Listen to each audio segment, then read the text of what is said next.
Hey, everybody. This is Monica Perez, and we are here with our continuing reading and discussion of Meditations by Marcus Aurelius. Excuse me. We are on book 9. We are on book 9, and I had some thoughts about this.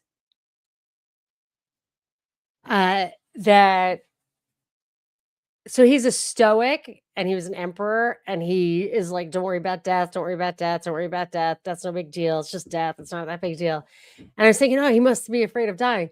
And then I was thinking, that's the kind of attitude you want people to think if you want them to die for you. So I was starting to wonder if this was like, and then I'm like, okay, the Stoics, that does sound like it was the soldiers thing. I meant to look it up, but sometimes I like to just read it and see what unfolds before I read what other people want me to think about it. So anyway, but we'll save all of that for the post-mortem, which is coming soon. It is coming soon. Let's see if this is the last episode. No, this is not the last episode. No. All right. So I took the background down because I didn't really want to date the episode as being during Christmas time, but it is Christmas time. I think we will have one more episode before Christmas. Maybe we can just wrap it up then. And I did last time. I told you all that I was getting the soaps I love for Christmas. And I was like, yeah, I don't get anything out of it, whatever. I totally forgot that they have a discount for my listeners, for us. So Stuart is here. He's the man. And I got them immediately. Nikki's Naturals, Nikkis naturals.com. I believe that the code is just Monica. So you get a discount code with Monica. Correct me if I'm wrong. And it might not be too late to get some stocking stuffers working. But anyway, so the things that I like that used to be sponsors when I was on the Propaganda Report, Nikki's Naturals. I love Apocalypse Coffee. I'm totally hooked on that. They all might have.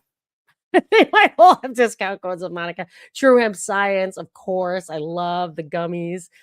Anyway, so I actually probably still have a list of people who sponsored over the years, but those are the things that I use every day. There's probably other things. If I'm forgetting, let me know. But those are things I use on the daily. And anyway, so enjoy. Kofefe, as they say. Book 9. Injustice is impiety. Injustice is impiety. Yeah, good one. I do hunger and thirst for justice sake, and I do hope I will have my fill. I don't know, but it's possible. Make sure everybody's good. Injustice is impiety. For since the universal nature has made rational animals for the sake of one another, to help one another according to their deserts, but in no way to injure one another. Okay, rational animals. He who transgresses her will, nature, is clearly guilty of impiety toward the highest divinity. So he's saying man is good, which I agree with. And that is what was such a timely conversation I had with Courtenay. And it's going to be in 2 parts in the next couple of weeks. And I may even ask her to do the post-mortem. I did ask Daniel Natal, but I think he's kind of off the circuit. But she will challenge this. But she did teach me that Aristotle's main idea, like you have to have a starting place, and that his starting place was that man is good. And I agree with that. And I've told you guys why, because buildings are plumb and level, and that's objective truth. And it's also good and creative. Okay. And he too who lies is guilty of impiety to the same divinity. For the universal nature is the nature of things that are, and things that are have a relation to all things that come into existence. And further, this universal nature is named truth and is the prime cause of all things that are true. He then who lies intentionally is guilty of impiety inasmuch as he acts unjustly by deceiving.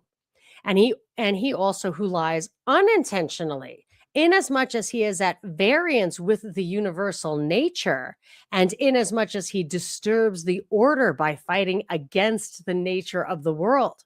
For he fights against it who is moved of himself to that which is contrary to truth.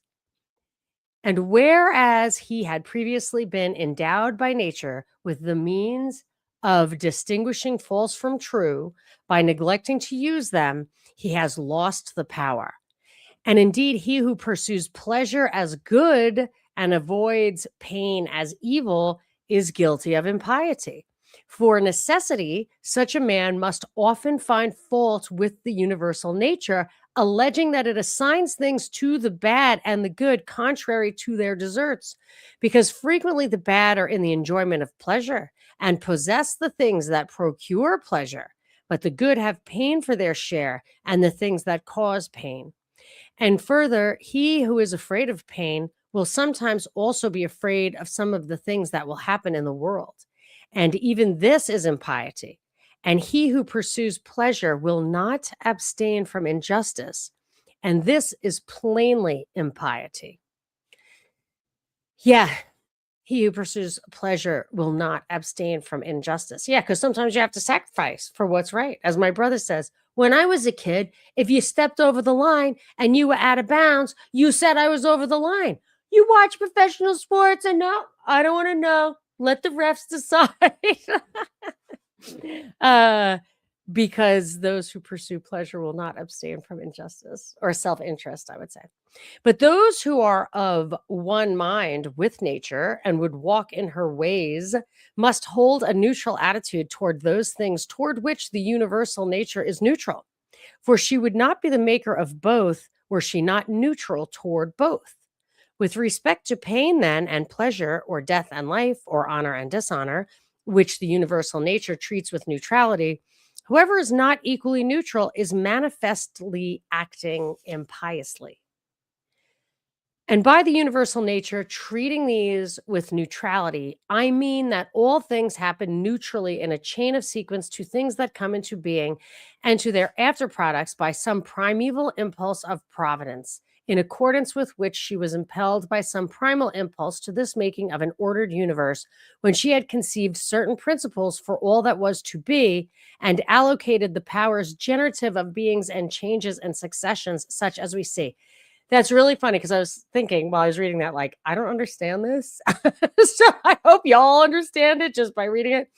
But it reminds me of something that I said to my mom, and I know that we've talked about this before, which is my brother was supposedly dying of AIDS, which my mom and I both agreed later he wasn't. He was dying of AZT poisoning, and she was not a schizo. She was just like that.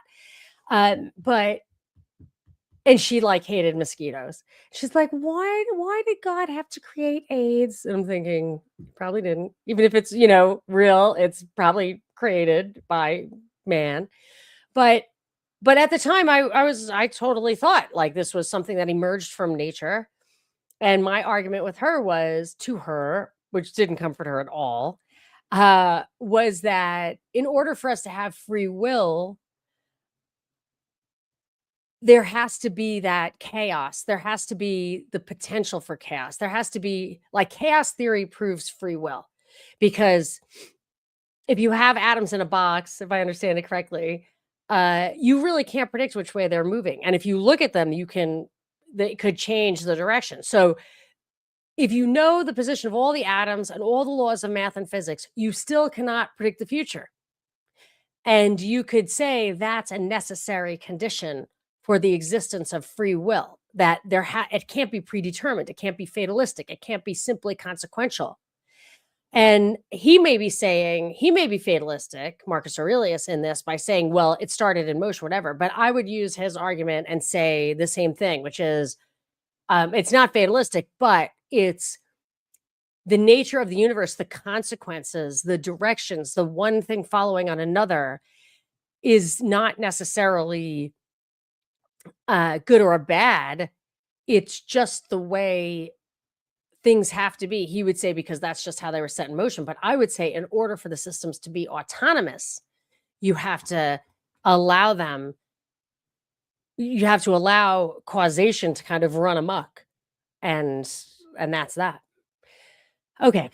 It would be a man's happiest lot to depart from mankind without having had any taste of lying and hypocrisy and luxury and pride. However, to breathe out one's life when a man has had enough of these things is the next best voyage, as the saying goes. Or have you determined to abide with the vice, and has experience not yet induced you to fly from this pestilence? For the destruction of the understanding is a pestilence, much more indeed than any such corruption and change of this atmosphere that surrounds us. For the latter corruption is a pestilence of animals so far as they are animals, but the former is a pestilence of men so far as they are men. Do not despise death, but be well content with it, since this too is one of those things that nature wills. For such as it is to be young and to grow old, and to increase and to reach maturity, and to have teeth and beard and gray hairs, and to beget, and to be pregnant, and to bring forth, and all the other natural operations that the seasons of your life bring, such also is dissolution. This then is consistent with the character of a reflecting man, to be neither careless nor impatient nor contemptuous with respect to death, but to wait for it as one of the operations of nature. As you now wait for the time when the child shall come out of your wife's womb, so be ready for the time when your soul shall fall out of this envelope. But if you require also a vulgar kind of comfort that shall reach your heart, you will be made best reconciled to death by observing the objects from which you are going to be removed, and the morals of those with whom your soul will no longer be mingled. For it is in no way right to be offended with men, but it is your duty to care for them and to bear with them gently, and yet to remember that your departure will be not from men who have the same principles as yourself. For this is the only thing, if there be any, that could draw us the contrary way and attach us to life, to be permitted to live with those who have the same principles as ourselves. But now you see how great is the trouble arising from the discord of those who live together, so that you may say, "Come quick, O death, lest perchance I too should forget myself." I have to say, I've never ever had a death wish. Like, that's just not in my uh personality at all. Zero. However, I don't know if it's an American thing. I would say it probably is an American thing, a Calvinist thing or whatever, not like, say, an Italian thing or a, thing that's um in these slower, like less economically driven countries, that you're just kind of like your entire day is filled with work and worry. Like, I'm not super worried all the time, but like I have to constantly worry about stuff, like be concerned with things constantly. And the thought of not having to be concerned with things constantly is a small comfort. Now, I'm not like this guy. I'm not like, yeah, death, life, what difference does it make? No, no, no, no, no. However, uh, there are, I mean, relief from worry is probably not the worst thing that could happen. Okay, he who does wrong against himself. He who acts unjustly to himself because he makes himself bad.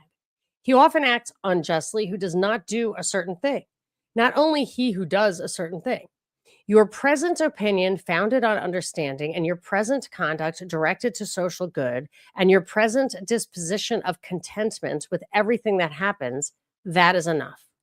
Wipe out imagination, check desire, extinguish appetite, keep the ruling faculty in its own power. Among irrational animals, one life is distributed, and among reasonable animals, one intelligent soul is distributed. Just as there is one earth of all things that are of an earthly nature, and we see by one light and breathe one air, all of us that have the faculty of vision and all that have life, all that share in a common element have an affinity for their own kind. Everything that is earthy turns towards the earth. Everything that is liquid flows together. And everything that is of an aerial kind does the same, so that they require something to keep them asunder and the application of force. Fire indeed moves upward on account of the elemental fire, but it is so ready to be kindled together with all the fire that is here, that even every substance that is somewhat dry is easily ignited, because there is less mingled with it of that which is a hindrance to ignition. Accordingly, then, everything also that participates in the common intelligent nature moves in like manner toward that which is of the same kind with itself, or moves even more. For so much as it is superior in comparison with all other things, in the same degree also it is more ready to mingle with and to be fused with that which is akin to it. Accordingly, among animals devoid of reason, we find swarms of bees and herds of cattle, and the nurture of young birds, and in a manner, erotic passion. For even in animals there are souls, and the power that brings them together is seen to exert itself in the superior degree, and in such a way as never has been observed in plants or in stone or in trees. But in rational animals, there are political communities and friendships, and families and meetings of people.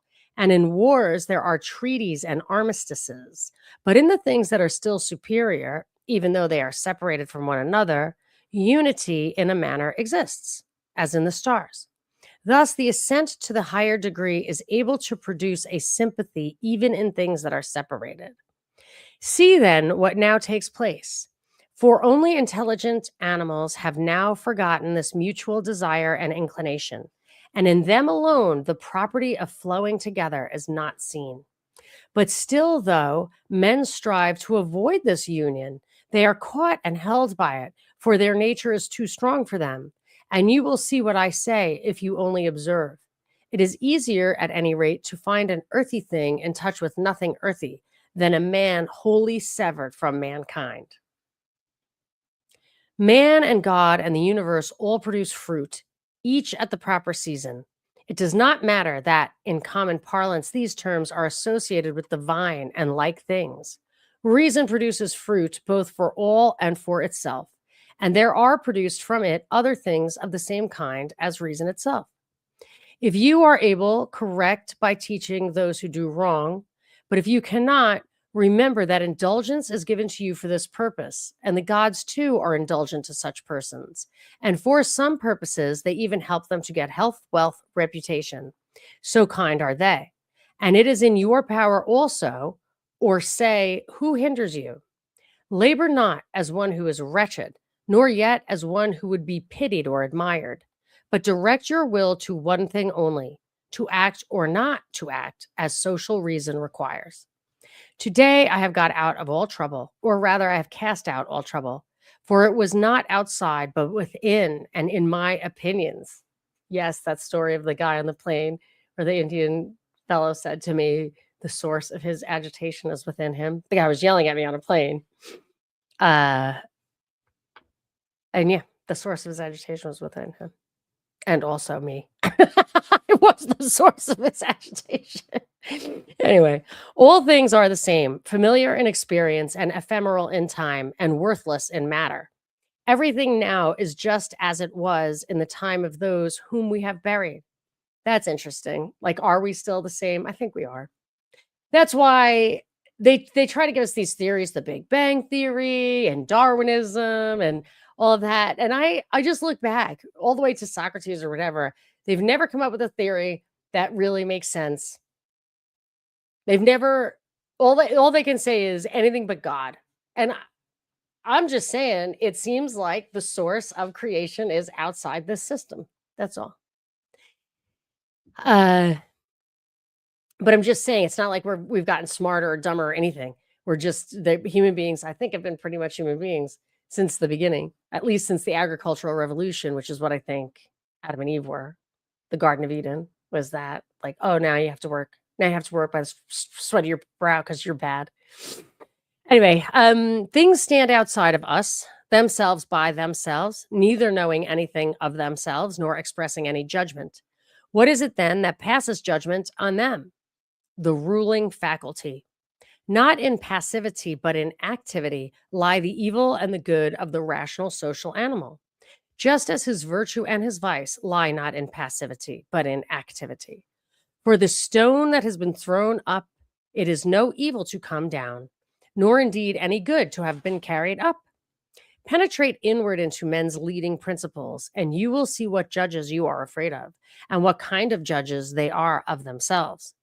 All things are changing, and you yourself are in continuous mutation and, in a manner, in continuous destruction, and the whole universe too. It is your duty to leave another man's wrongful act there where it is.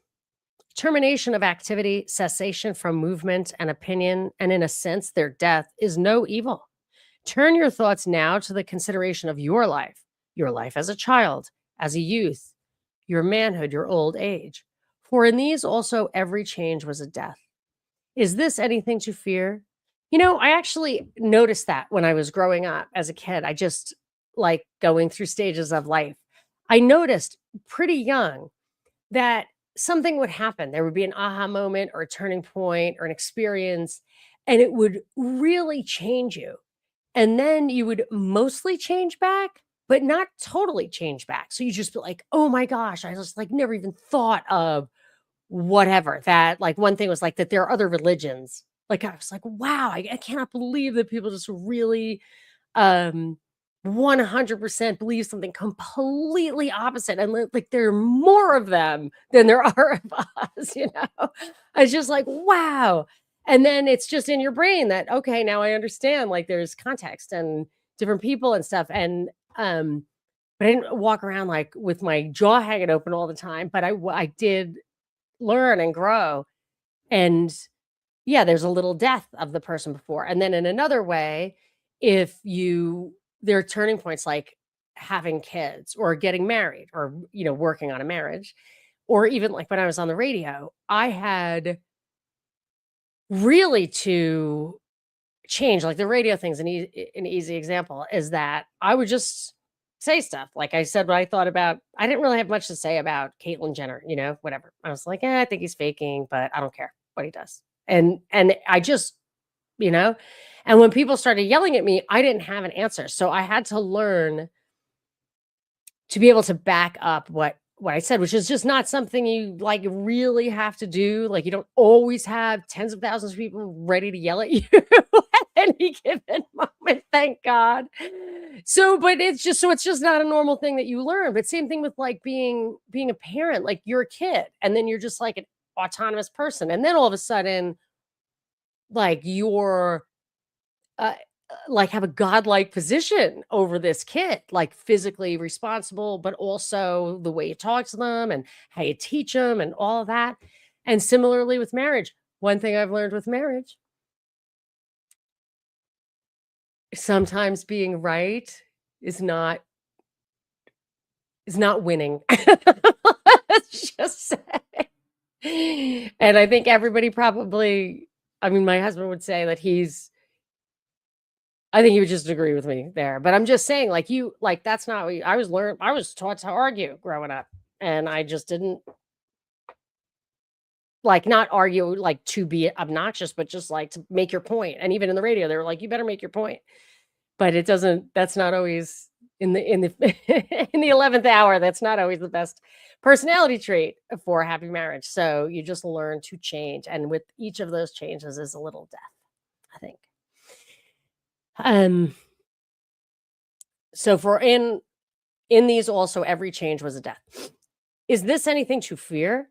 Turn your thoughts now to your life under your grandfather, then to your life under your mother, then to your life under your father. And as you find many other differences and changes and terminations, ask yourself, is this anything to fear?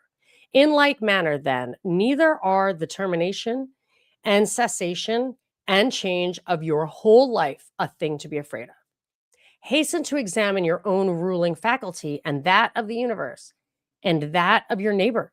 You own that you may make it just, and that of the universe that you may remember of what you are a part, and that of your neighbor that you may know whether he has acted ignorantly or with knowledge, and that you may also consider that his ruling faculty is akin to yours. So, like, that's another thing that I learned. Doing DBT, it's the skill thing. It's like, whatever, teenager management, I guess. Anyway, and then some.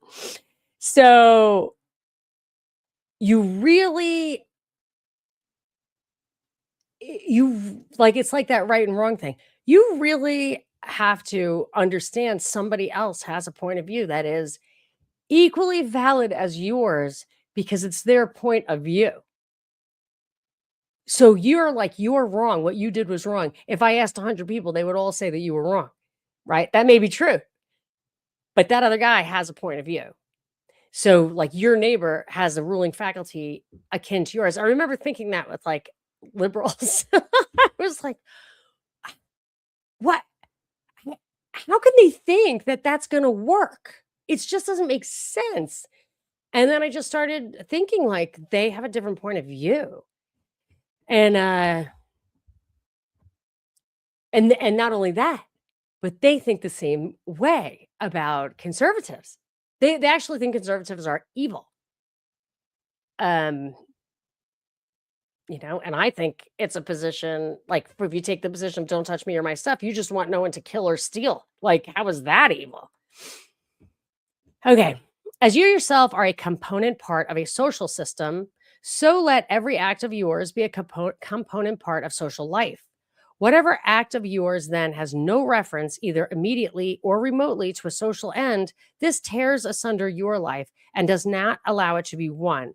And it is of the nature of a mutiny, just as when in a popular assembly, a man acting by himself stands apart from the general agreement. Okay, I've got to say one more thing. The general agreement. This he obviously has a different point of view. Who was I talking to? Drew Treglia. I did a show with him. He was the producer and director of Jones Plantation. So he's coming up soon on my feed. I think we might have released that yesterday. So we were just talking about how this country is like divided and like ideologically opposed. As I was saying to Courtney, which I might have been wrong, but like to me, it's like Aristotle versus Plato. Like half of them want collectivism and half of them want individualism. And I'm thinking, that makes no sense. You can't have one country that votes on stuff that has opposite opinions. Like, how did that happen? So Marcus Aurelius is saying acts by himself, stands apart from the general agreement. They had a culture. They had a foundational law that they acknowledged. Here we have foundational law, but it's not acknowledged. And I think it's because this European style socialism has been planted and nurtured for 100 years here or more. And so we have this schism, like an ideological, a foundational schism. And it makes it very difficult. Like you said, tell people don't be antisocial, he's saying, but half of us are antisocial. Everybody's being antisocial in the eyes of the other half. Every time you vote for Biden or vote for Trump, you're being antisocial in the eyes of half the people. All right, children's squabbles and make believe and little souls bearing up corpses. The invocation of the dead might strike one as a more vivid reality. Children's squabbles and make believe and quote, little souls bearing up corpses. I guess that's what human beings are. Okay, the invocation of the dead might strike one as a more vivid reality. Examine that which makes the thing what it is, its formative cause, and isolating it from the material, contemplate it. Then determine the longest time that a thing of this particular form is naturally made to endure. You have endured infinite troubles through not being contented with your ruling faculties doing the things that it is constituted by nature to do. But enough of this. When another blames you or hates you, or when men say anything injurious about you, approach their poor souls, penetrate within, and see what kind of men they are.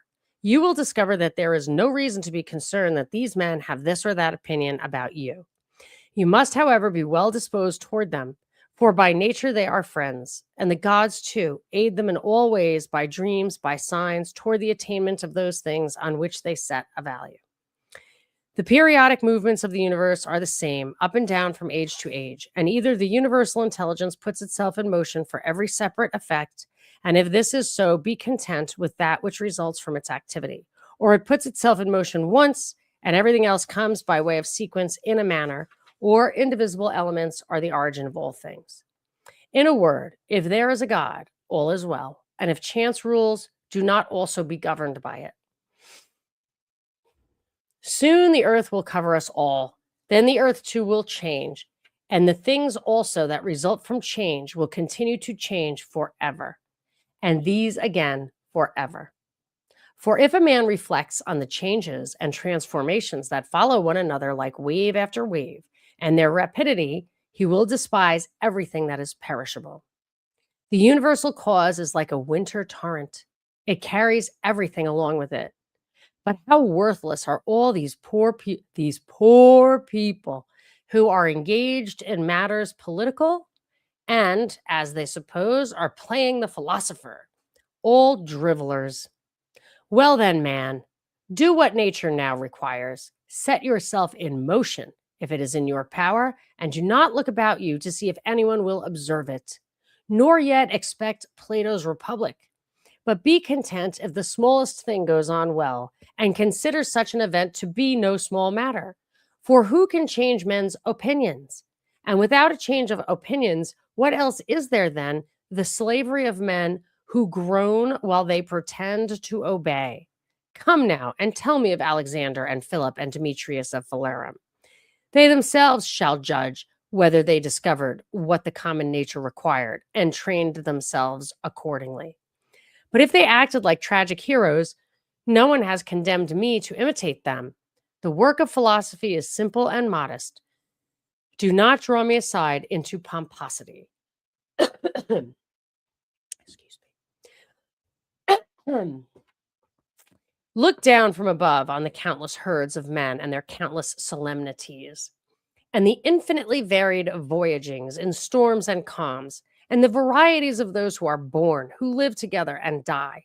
And consider, too, the life lived by others long ago, and the life of those who will live after you, and the life now lived among barbarous nations. And how many have never even heard your name, and how many will soon forget it, and how they who perhaps now are praising you will very soon blame you, and that neither a posthumous name is of any value, nor reputation, nor anything else. My dad used to make fun of people who named like wings of hospitals after themselves. It was just like, you really need to be worried about St. Peter. Let there be freedom from perturbations with respect to the things that come from the external cause, and let there be justice in the things done by virtue of the internal cause. That is, let there be movement and action terminating in this, in social acts, for this is according to your nature. You can rid yourself of many useless things among those that disturb you, for they lie entirely in your imagination. And you will then gain for yourself ample space by comprehending the whole universe in your mind and by contemplating the eternity of time and observing the rapid change of every part of everything. How short is the time from birth to dissolution, and the illimitable time before birth, as well as the equally boundless time after dissolution. All that you see will quickly perish, and those who have been spectators of its dissolution will very soon perish too.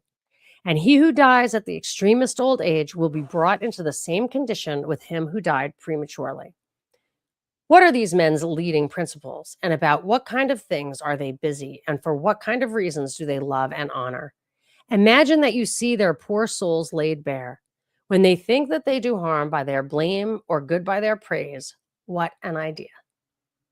Loss is nothing else than change. But the universal nature delights in change, and in obedience to her, all things are now done well, and from eternity have been done in like form, and will be such to time without end. What then do you say? That all things have been and all things always will be bad, and that no power has ever been found in so many gods to rectify these things? But the world has been condemned to be bound in never ceasing evil. The rottenness of the matter, that is the foundation of everything, water, dust, bones, filth, or again, marble rocks are mere callosities of the earth, and gold and silver, the sediments and garments, only bits of hair and purple dye, blood, and everything else is of the same kind. And that which is of the nature of breath is also another thing of the same kind, changing from this to that. Enough of this wretched way of life and grumbling and apish tricks. Why are you disturbed? What is there new in this? What unsettles you? Is it the form of the thing? Look at it. Or is it the matter? Look at it.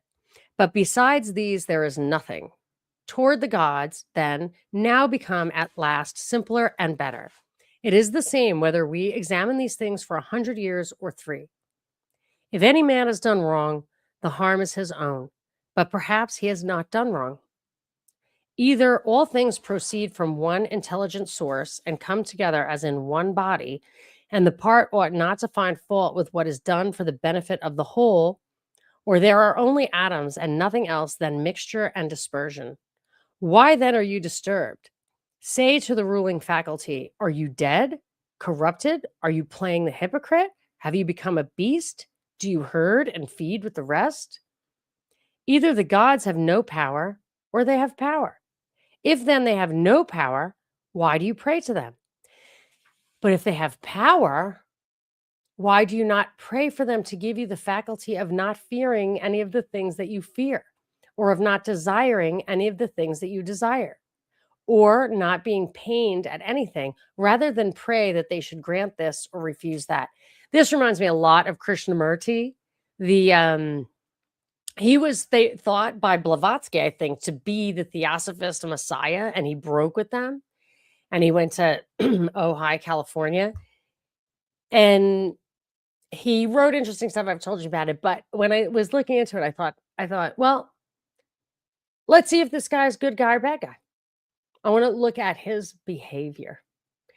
And I believe what I came up with was that he appropriated his partner's wife, you know? And I'm like, don't tell me the difference between right and wrong. Don't give me your philosophy. If you can't behave in your world would not be a better world. So don't tell me how to live in your world. But this reminds me of that. Like he's saying love, hate, fear, everything. It's just all in your mind. It's just in your mind. And yes, it is, but maybe Stoicism is the opiate of the masses. I don't know. Because, I mean, you don't want to just accept everything, even if you can't do anything about it. I feel like we have an obligation to not give over to it, not resign ourselves to it. And even if you just achieve something, like I was talking to Joni McGarry, who did the no mandates thing, which was helpful to me personally and my family because it was about like college mandates, whatever. The activism that those people engaged in, she and people like her, made a huge difference. I mean, a huge difference. And yes, maybe the can of tyranny was kicked only a little way, and maybe the big picture we're still headed to Technogeddon or whatever. But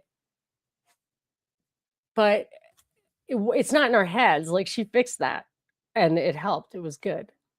And it changed our circumstances forever for the better. For certainly if they can cooperate with men, they can cooperate for these purposes. But perhaps you will say the gods have placed this in your power. Well then, is it not better to use what is in your power like a free man than to desire in a slavish and abject way what is not in your power? And who has told you that the gods do not aid us even in the things that are in our power? Begin then to pray for such things, and you will see.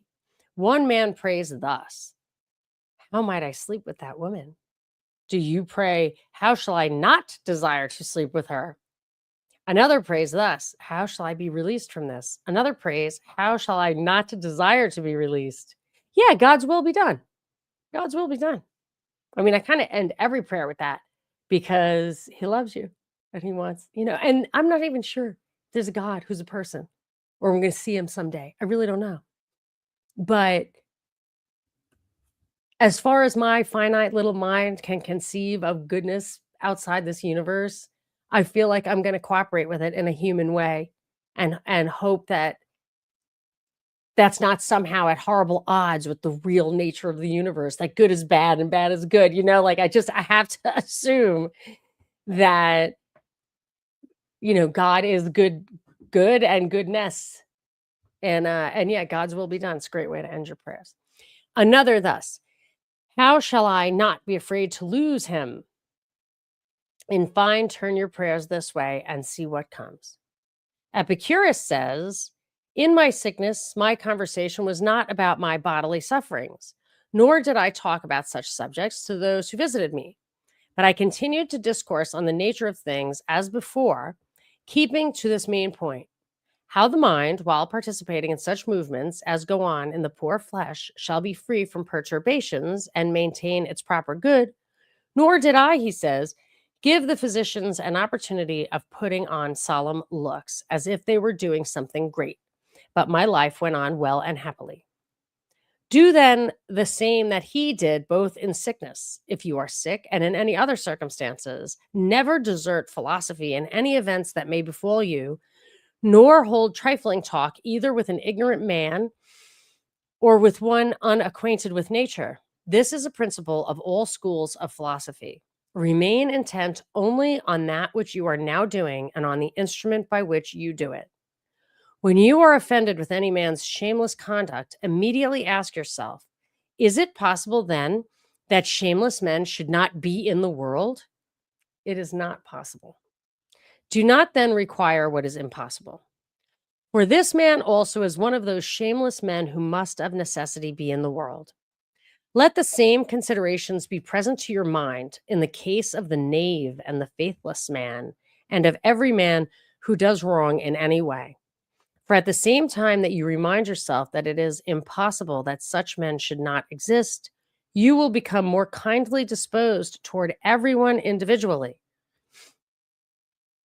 See Jesus in everyone.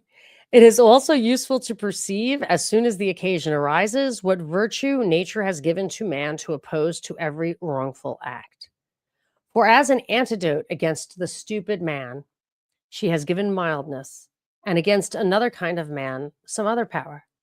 And in all cases, it is possible for you to correct by teaching the man who has gone astray.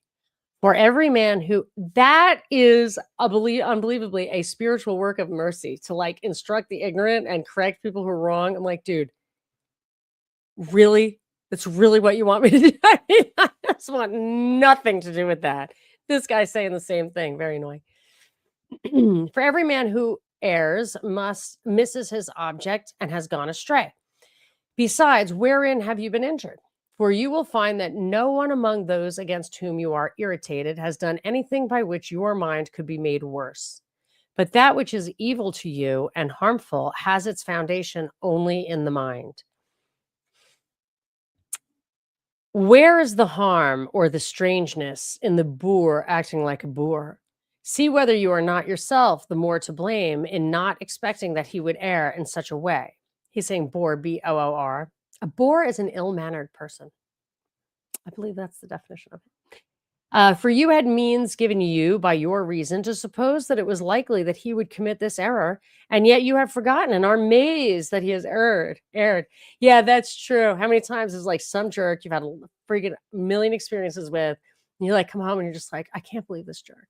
Like that's like when I was telling her Voyer and my parallel Mike on the last cognitive dissonance. I was like, I just have to like vent about the Pope going to Turkey, which just invaded Syria and killed all those people. Then they're just like, it's your Pope. It's your Pope. Like, like, what'd you expect? Yeah, so what did I expect? Like, not that I know this particular Pope, but it took me like 1 minute to see the stupid stuff he was tweeting, to know. But well, like, why are you amazed by that? Why are you amazed? I'm not amazed, not amazed. But I take those opportunities to say, like, this is wrong. We all need to acknowledge this is wrong. Let's get on the same page here. Let's not pretend this isn't wrong. Okay. But most of all, when you blame a man as faithless or ungrateful, turn to yourself. For the fault is manifestly your own. Whether you trusted that a man who had such a disposition would keep his promise, or when conferring your kindness, you did not confer it absolutely, nor yet in such a way as to have received full recompense simply from having done it. For what more do you want when you have done a man a service? Are you not content that you have done something conformable to your nature? Do you seek to be paid for it? It is as if the eye were to demand a recompense for seeing or the feet for walking. For as these members are formed for a particular purpose, and by working according to their separate constitutions obtain what is their own, so also as as man is formed by nature to acts of benevolence, when he has done anything benevolent or in any other way conducive to the common interest, he has acted conformably to his constitution, and he gets what is his own. Very interesting. All right, we have a couple more chapters left. I'm sure we'll finish it by the end of the year. Maybe next week. We shall see. So thank you very much for coming. Feel free to support me and my work.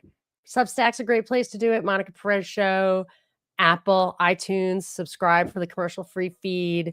And you can find all my archives free on my website, monicaperezshow.com. And I don't think it's too late to get some Christmas presents. Nikki's Naturals, NIKKIS Naturals.com. I don't get anything for this stuff. There's probably a Monica code at all these places. And I do like Apocalypse Coffee and True Hemp Science. Of course, get the gummies. But Nikki's Naturals makes a nice stocking stuffer. And yeah, maybe next year I will have sponsorships. But this year I'm just telling you the stuff that I like. And the people, the good people who are were supporters of the show, still love and support the show, and are here. I hear from them. And yeah, so I will see you one more time before Christmas. So thank you very much for coming. Good evening, everybody. Bye.